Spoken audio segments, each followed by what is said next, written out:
एक छोटी सी पुरानी सी चाय की दुकान। शाम का समय है और बारिश की बूंदें टीन की छत पर एक मधुर संगीत बजा रही हैं। दुकान के अंदर 3 लोग बैठे हैं।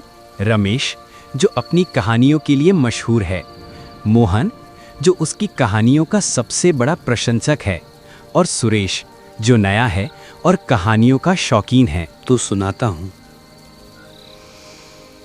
ये कहानी आज से 20 साल पुरानी है, जब मैं एक वैज्ञानिक था और भूत प्रेत को अंधविश्वास मानता था। अरे वाह, फिर से वही कहानी रमेश।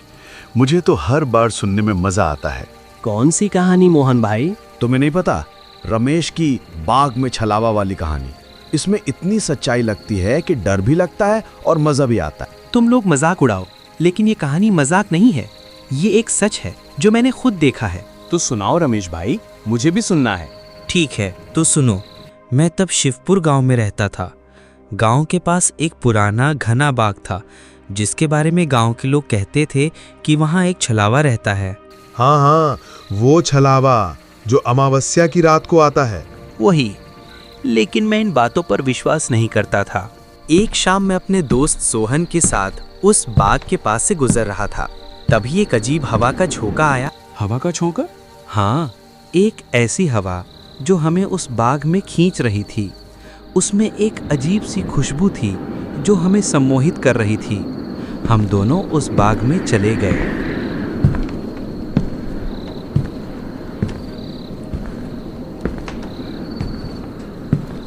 बाग में घुसते ही हमें लगा कि हम किसी और दुनिया में आ गए हैं। फिर क्या हुआ? तभी मेरा दोस्त सोहन, जो मेरे साथ था, डर गया। आपका दोस्त सोहन डर गया था? हाँ, वो डर गया था। उसने कहा कि हमें वापस जाना चाहिए। रमेश, मुझे लगता है कि हमें यहाँ से वापस जाना चाहिए। ये जगह मुझे बहुत डरावनी लग रही है। तुम डरो मत, यहाँ पर कुछ नहीं है। हम सिर्फ एक बाग में हैं जहाँ पर कुछ भी नहीं है। लेकिन कुछ था, है ना रमेश? हाँ, कुछ था। हमें एक अजीब सी फुसफुसाहट सुनाई दी। हमने एक दूसरे को देखा। रमेश, क्या तुमने कुछ सुना? हाँ, मुझे भी कुछ सुनाई दिया है। मुझे लगता है कि ये हवा की आवाज है। नहीं, ये हवा की आवाज नहीं है, ये किसी और की आवाज है। ये मुझे डरा रही है। रात और भी गहरी हो रही थी। फिर हमें एक औरत दिखाई दी जो बहुत ही सुंदर थी और वो हमारी ओर आ रही थी। तुम लोग यहाँ क्या कर रहे हो? हम यहाँ पर सिर्फ घूमने आए हैं। नहीं, तुम गलत हो। तुम यहाँ पर सिर्फ घूमने नहीं आए हो। तुम लोग यहाँ पर उस छलावे को देखने आए हो जो लोगों को यहाँ से कभी वापस नहीं जाने देता। हम डर गए और वहां से भागने लगे।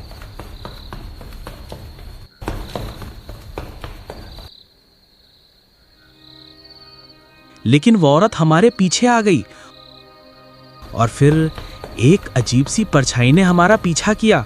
हम भागते रहे और अचानक मैं एक गड्ढे में गिर गया। मेरे पैर में बहुत दर्द हो रहा था। मैं चिल्लाया, सोहन मदद करो, और वो मुझे बचाने के लिए आया।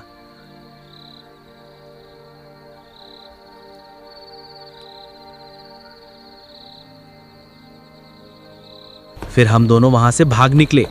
हम बहुत डरे हुए थे, लेकिन कुछ दिनों बाद मुझे उस रहस्य को जानने की जिद हुई। और आप फिर से वहां गए? हाँ, मैं गया। मैंने वहां मिट्टी खोदी और मुझे एक पुराना बक्सा मिला जिसमें एक रहस्यमय कागज था। उस कागज में लिखा था कि उस बाग में एक बहुत पुराना खजाना छुपा हुआ है। खजाना? हाँ, खजाना। लेकिन वो खजाना सिर्फ वही पा सकता है जो उस छलावे को हरा सके।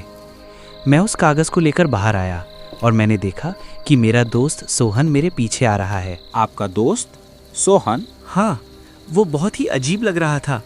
वो हंस रहा था और उसकी आंखें बहुत ही अजीब थीं। मैंने उससे पूछा, सोहन, तुम यहाँ क्या कर रहे हो? मैं यहाँ पर सिर्फ तुम्हें देखने आया हूँ।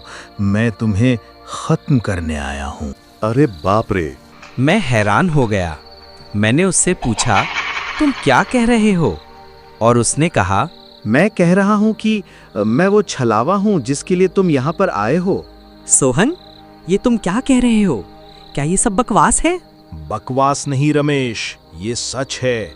मैं ही वो छलावा हूँ। सोहन की आवाज गूंजने लगी और उसका चेहरा धीरे धीरे धुंधला होने लगा। उसकी जगह एक भयानक परछाई दिखाई देने लगी जिसकी आंखें अंधेरे में चमक रही थीं। मैं डर के मारे पीछे हटने लगा। तुम कौन हो? मैं वो हूँ जो इस बाग में सदियों से भटक रहा हूँ, इस खजाने का रक्षक, और जो भी इस खजाने को पाने की कोशिश करता है मैं उसे अपनी दुनिया में खींच लेता हूँ। मुझको अचानक उस औरत की बात याद आई जो उस बाग में मिली थी।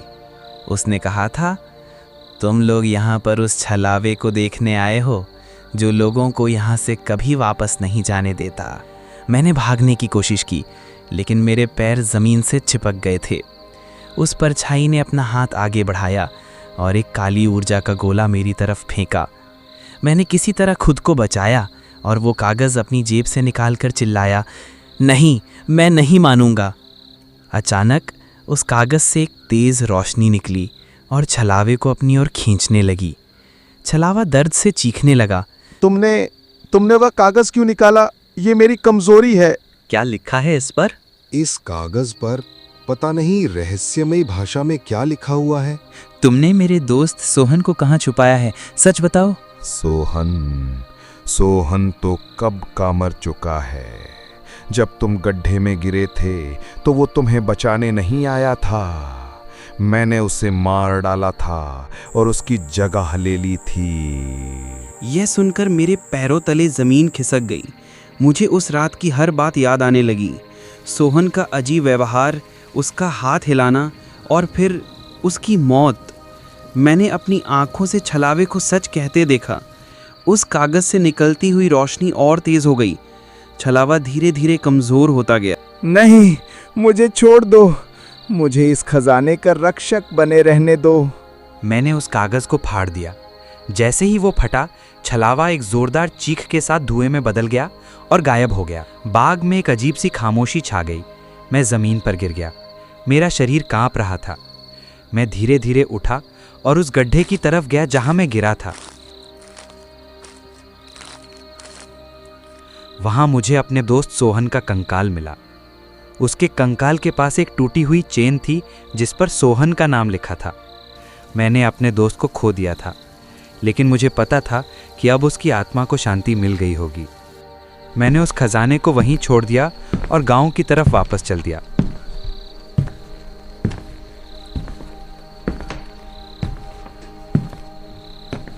मैंने उस दिन के बाद से कभी उस बाग में जाने की हिम्मत नहीं की। और तब मुझे एहसास हुआ कि वो खजाना सिर्फ सोना या चांदी नहीं था। वो खजाना सिर्फ साहस और सच्चाई थी जो हमें मुसीबत के समय मिलती है। ओह रमेश, ये तो बहुत ही दुखद कहानी है। ये तो बहुत ही गहरी कहानी है रमेश भाई। मुझे नहीं लगता कि कोई भी इस खजाने को पा सकता है। हाँ, ये कहानी यही सिखाती है कि खजाने के पीछे भागने से ज़्यादा ज़रूरी है खुद को जानना और अपने दोस्तों को समझना।